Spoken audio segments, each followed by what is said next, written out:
एक विदेशी विचारवंत आला. आल्यानंतर तो म्हणाला, सगळं जे तुमचं आहे ना, नाम वगैरे मंत्र वगैरे या सगळ्या गोष्टी तो गाणं आहे, काही खरं नाही म्हणे, ही अंधश्रद्धा आहे नुसती, यांना काही नाही होत. ते म्हटले काही होत नाही, काहीच होत नाही म्हणे. एवढ्या शिव्या दिल्या संतांनी, त्या पहिल्यांदा त्यांच्या तोंडामध्ये शिव्या आल्या, प्रचंड शिव्या दिल्या. अरे काय माणूस आहे म्हणे, तुम्ही संतान शिव्या देता? खूप शिव्या दिल्या. ते म्हणे याच्यापेक्षा समज तुला, याच्यापेक्षा घाण शिव्या दिल्या असत्या, पण मला येत नाही, काय करू. उठलं ना ते, त्याला प्रचंड राग आला. ते म्हणे काय झालं, परिणाम झाला? ते म्हणे हो. तुला राग आला दिसतोय चेहरा तुझा? म्हणे हो. कशाचा परिणाम आहे? म्हणे शिव्याचा. जर साध्या शिव्याचा परिणाम माणसावर होतो, तर मंत्राचा परिणाम होणार नाही का? नामाचा परिणाम होणार नाही का? पारायणाचा परिणाम होणार नाही का? कीर्तनाचा, प्रवचनाचा, कथेचा परिणाम होणार नाही का? होईल, वेळ लागेल. समजून सांगायला वेळ लागेल. होईल ना. आपल्या आवती भोवती सगळं तेच पाहिजे. तुम्हाला मुलांना संस्कारित बनवायचंय ना, धर्म शिकवायचंय ना, काहीच करू नका, काहीच करू नका. पहाटे उठल्या उठल्या वारकरी असेल तर हरिपाठ लावा. अरे काय आहे की नाही? देवाची द्वारी उभा क्षणभरी, पेणी मुक्ती चारी साधील्या, हरिमुखे म्हणा, हरिमुखे म्हणा, पुण्याची गणना पडू द्या त्याच्या कानावर. देखील महानुभाव असेल तर पूजा अवसर लावा. त्या लेकराच्या कानावर पडू दे. 4 वाजता, 3 वाजता, 5 वाजता पडू दे. लावा. रेकॉर्डिंग आहे ना तुमच्याकडे, बेलच ती ठेवा.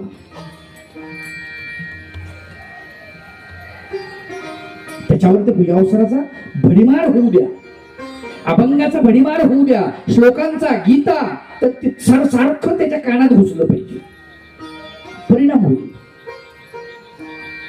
पण तुम्हालाच ते आवडत नाही. गंमत ती आहे ना.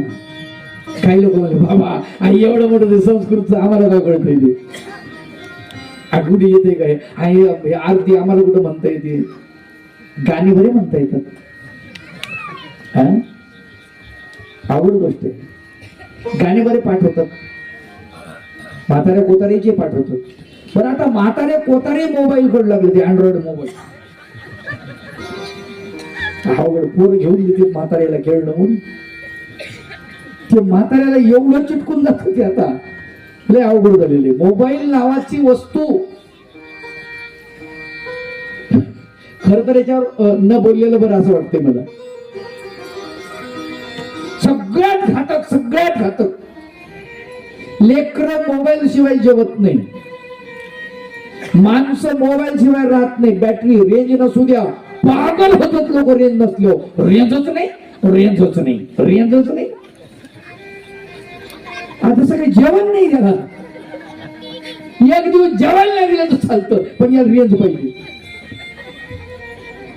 इतकी येडे झाले लोक. सहज विनोद आठवला. एका माणसानं मोबाईल असं चाललं रस्त्यानं, बरोबर सारखं त्याच्यावरच ना. ते आलं, दरवाजावर थाप मारली. घरी बाई होती, त्या बाईने दरवाजा उघडला, ती बी त्याच्यावरच, तिच्या हातात तेच. हे आतमध्ये गेलं, बसलं सोफा सेटवर. तिने पाणी आणलं आणि पाणी पिलं. तिने चहा आणलाय आणि चहा घेतला. तिथंच कोलडलं मोबाईल पाहत पाहत. झोप लागली. ती बाई बी आतमध्ये गेली. थोड्या वेळानं घरमालक आला. आल्यानंतर हे उठलं होतं. काय चाललंय? बसलेल्या माणसाला म्हणतो काय चाललं बा, कस काय आले? त्यानं गप बसवणं. ते म्हणतो अगा चहा वाट, पाहुणे आले. ते म्हणते ऐ माझं घरी तू पाहुणा आहे. आता हो पाहतो इकडे तिकडे. ते तर त्याला पताच नाही इतका वेळ झाला आपण कोणाच्या घरी आलो. ती इतकी येडे झाले लोक. जुन्या काळात बाया म्हणायच्या पोरग बापावर गेलं मेला, जसा बाप तसा बाप तसा बेटा, कुंभार तसा लोटा. बायाले म्हणले पाठ असतात बायांना. मामावर गेलं, आईवर गेलं, मावशीवर गेलं असं म्हणायचे. मी एका आईला म्हणलं, एक आई म्हणे, तिला म्हणलं, आई माणसं आता काही म्हणत नाहीत, बापावर गेलं, पोरावर गेलं, याच्यावर गेलं. हो म्हणे बाबा, खरंच म्हणत नाहीत. काय कारण असं बरं? मला नाही माहिती. नाही नाही नाही, तुम्ही एवढे मोठे कीर्तनकार, सांगा काहीतरी. मी म्हणलं, आता ते फेसबुकवर चाललंय, व्हॉट्सअपवर चाललंय, इंस्टाग्रामवर चाललंय, बापावर कशाला जाईल? अवघड आहे ना.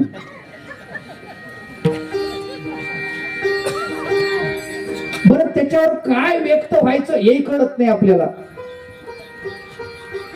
कोणत्यातरी माणसाचा ऍक्सिडेंट झाला म्हणून त्याची क्लिप आली, मग लोकांना बघितली ऍक्सिडेंट झाला बा, मग ते जिवंत आहे का दवाखान्यात आहे ते बघावं. ते वाचलं नाही, त्यांनी लगेच आमच्या परिवारातर्फे यांना भावपूर्ण श्रद्धांजली. त्यांनी दुसऱ्याला वाचलं, हे मेलं काय? सगळ्या गावात श्रद्धांजली, तालुक्यात श्रद्धांजली, जिल्ह्यात श्रद्धांजली. आणि मग 4 दिवसाला ते बाजारात भेटलं, नमस्कार, दंडोत. ते म्हणे, तुम्ही ते मेलते म्हणे, कवा? एवढा दुष्परिणाम आहे याचा, लक्षात घ्या. तुम्हाला त्याच्यावरती संस्कार जर करायचे असतील तर थोडं थोडं बाजूला ठेवावं लागेल. माय बापो, हा धर्म त्यांच्यामध्ये मुरला पाहिजे. पूर्वीचे आमचे मार्ग गावोगावी फिरायचे, आता मार्ग फिरत नाही. थोडे थोडे फिरायला सुरुवात झाली. आता दादावडीचे बाबाचा मार्ग फिरतो, बरेच मार्ग फिरायला लागले. आता ते मार्ग फिरायचे ना, गावामध्ये जायचे, तिथे काय सगळे उपदेशी होते असं नाही. उपदेशी नसले तरी लोक त्यांना अन्नदान करायचे, भिक्षा मागून आणायचे. गावात 2 महिने, 1 महिना, 8 दिवस थांबायचे लोक, गावोगावी फिरायचे. मग त्यांची देव पूजा, दंडवत, आरती, त्यांची पोथी, त्यांचं निरूपण हे चालायचं आणि लोक त्यांना प्रभावित व्हायचे. पोरं आरतीला यायचे, पूजा अवसराला यायचे, ते पूजा अवसर पाठ होऊन जायचा पोरांचा. संध्या सुवेळ समयी परचक्र पाणी, विजय करी अनुचरा समवेत सर्वा. अरे स्वामी रसिक आहेत, चक्रधर भगवंत उदास नाही आहेत. पूजा अवसर बघा, मला लक्षात येईल. संध्या सुवेळ, संध्या शब्दाचा अर्थ अर्धा सूर्य पृथ्वीच्या पोटामध्ये अर्धा वरी आहे अशी वेळ, त्याला संध्या म्हटलेला आहे. सुवेळ म्हटलेला आहे. पुन्हा भिक्षा सुपाक विविध, सुपाक चांगल्या प्रकारचा स्वयंपाक. भिक्षा हा चांगल्या प्रकारचा स्वयंपाकातून तयार झालेले पदार्थ म्हणून त्याला सुपाक म्हटलेला आहे. आपलं सुपाक नाही, कुपाक आहे.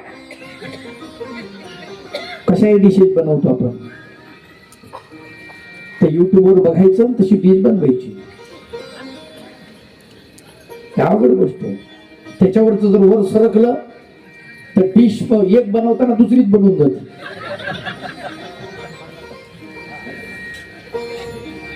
कठीण काम असतं. स्वामी रसिक आहे, आम्हाला ते कळायला पाहिजे. किती सुंदर वातावरण आहे डोमेग्रामला. सर्वज्ञ श्री चक्रधर प्रभू जेव्हा जातात, भक्तिजनासमोर आणि नदीच्या काठी भगवंत बसतात. गोदावरी तीरी, गोदावरी तीरी, असे डोमेग्राम चिन्ना पापी गुंफा राजमाळ. गोदावरी तीरी, गोदावरी तीरी, गोदावरी असे डोमेग्राम चिन्ना पापी गुंफा राजमाळ.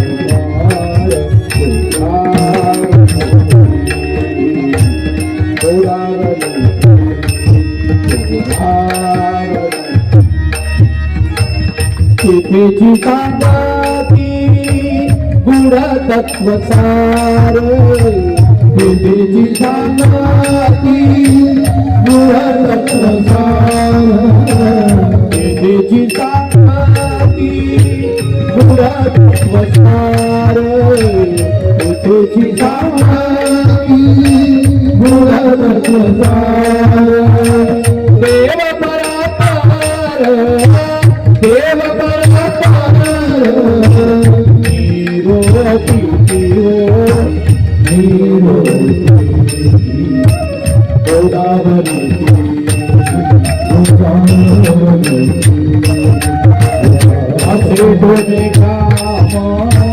पुन्हा पापी गंगा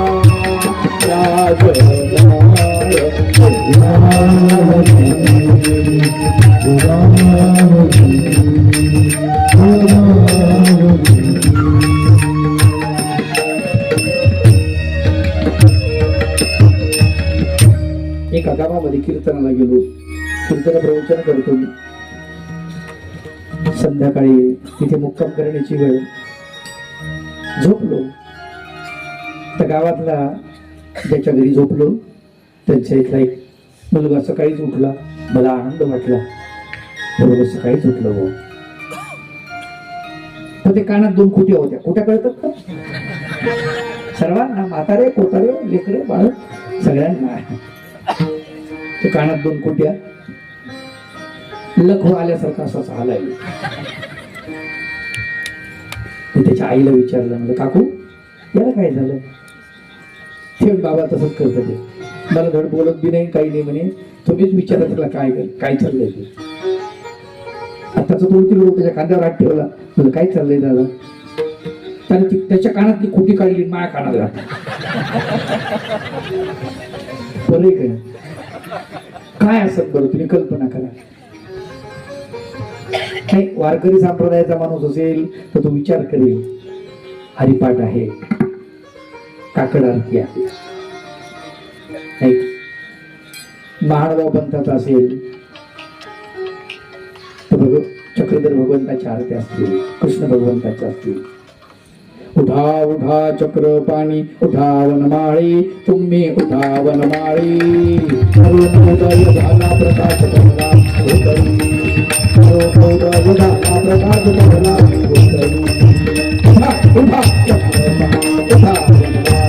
तुम्ही उठा वनमाळी. झाला प्रकाश भरला.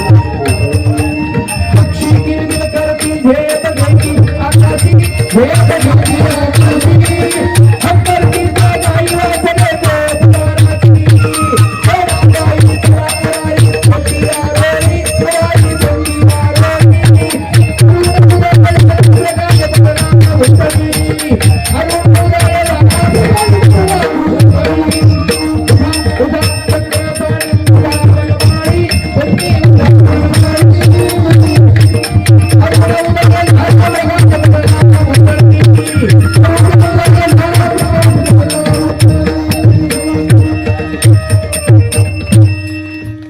असं होतं का? तुम्हाला वाटलं असंच असेल काहीतरी. वारकरी संप्रदाय असेल देवाची द्वारी तुहा क्षणभरी तेने मुक्तिचारी साधी असं काही असं नव्हतं.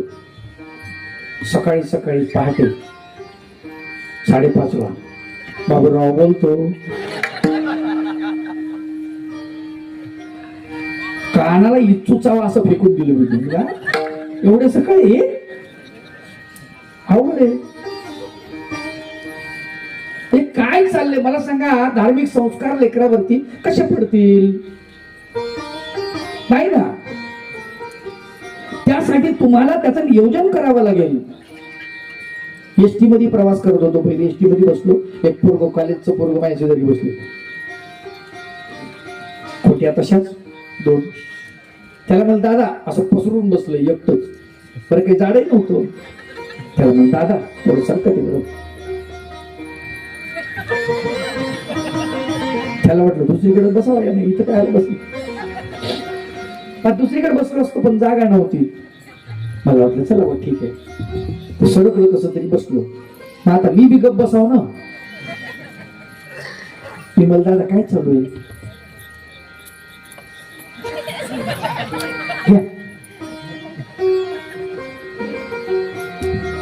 थोडा वेळ झाला मी काढली खोटी देऊन टाकली. म्हणजे घाला तुमच्याच कानात. हा कसं आहे म्हणे हे छान आहे. तुम्हाला काय साधू महाराजाला काय कळतंय म्हणे यातलं? मला खरी गोष्ट आहे. मला काही कळत नाही. पण ते काय म्हणते ते गाणं जे आहे त्याचा अर्थ माहितीये का? ते गाणं असं होतं. धड़कनी चुराने लगे जरा जरा, पास वो आने लगे जरा जरा. त्याला मला अर्थ कळतो गाण्यास तुला, पण यात काय अर्थ आहे? चांगलं म्हणे गाणं, त्याला माणूस तरुण लागतो म्हणे, त्याला असं लागतो तसं लागतो. अरे ते ठीक आहे, पण याचा अर्थ काय होतो? म्हणजे अर्थ काय होतो याचा? म्हणलं जरा शब्दाचा अर्थ म्हातारपण, आणि म्हातारपण धडकने चोराने लगे जरा जरा. म्हातारपण आले, तुझी धडकन चोरायले. पास वो आने लगे जरा जरा. येताही म्हातारपण हळूहळू येते तुझ्याकडे. त्यामुळे तुम्ही कीर्तनकार आहात का? म्हटलं हो. मग असा चावटपणा तेच करू शकतात. कशाची काही अर्थ लावता तुम्ही. खरीच गोष्ट कळलं पाहिजे ना, इशारे कळले पाहिजे. कुठून मी आपल्याला इशारे समजल्या गेले पाहिजे. लक्षात ठेवा, माहीम भट्टाला एक ढेकूळ ज्ञान देतो. सामान्य ढेकूळ. शौचाला गेले, संडास झाली, शौच केलं, उरलेलं पाणी ढेकळावर टाकलं, पडलं, हात धुतला आणि ढेकळ विरून गेला. म्हणतात या ढेकळानं ज्ञान दिलं त्यांना, असंच माझं जीवन विरून जाईल. आणि ते भगवंताकडे निघाले.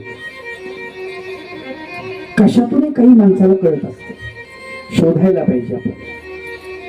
लक्षात. आणि म्हणून आपल्यामध्ये संस्कार अत्यंत महत्वाचे आहेत. ते लेकराला दिले पाहिजे आणि त्याच्यामध्ये धर्म रुजवला पाहिजे, तरच धर्माची स्थापना होऊ शकते. नुसतं आरडून ओरडून काही होत नाही. इंग्लिश मीडियमला लेकराला टाकता. मी इंग्लिश कथा बाजूला ठेवली बरं का थोडी. मी इंग्लिशच्या विरोधातला नाही, पण एक सांगतो, मी तुम्हाला बॉन्ड पेपरवर लिहून देतो, आजपासून 20 वर्षानंतर तुमचे इंग्रजीतले इंजिनियर, इंग्रजी शिकलेले पोरं, क्वालिफाईड असलेले IT क्षेत्रातले सुद्धा झाडू सुद्धा मारायच्या लायकीचे राहणार नाही. मी श्राप नाही देत आहे, सत्य परिस्थिती सांगत आहे. मी सत्य परिस्थिती लक्षात ठेवा. अरे इंग्रजी माध्यमातला पोरगा जेव्हा येतो आणि आमच्या बाजारात जातो, बाजारामध्ये लक्षात घ्या, त्याला बाजार करता येत नाही, त्याला किराणा आणता येत नाही, त्याला दूध आणता येत नाही, त्याला दळण आणता येत नाही, कारण इंग्रजीच. मारवाडीकडे बघा, त्यांची भाषा मारवाडी, पण ते लोक मात्र आपल्या पोरांना ज्या भागात आहेत ती भाषा शिकवतात. कर्नाटक मध्ये असला मारवाडी की कर्नाटकी बोलतो, आंध्रात असला मारवाडी की तेलंगू बोलतो, महाराष्ट्रात असला मारवाडी की मराठी बोलतो. लक्षात. त्याने ते अवगत केलं का? त्याला धंदा करायचा आहे, त्याला व्यवहार करायचा आहे. आम्ही असं, आम्हाला व्यवहारात जमत नाही अजून. धर्म तर फार दूरची गोष्ट राहिली. लक्षात. आणि म्हणून आमच्या लेकरांना मराठी शाळेत टाका.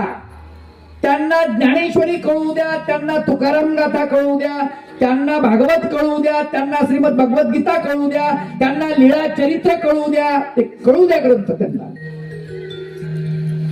किती महत्वाचे त्यांना समजू द्या, तरच आपलं भलं होईल, नाही तर होणार नाही. लक्षात ठेवा.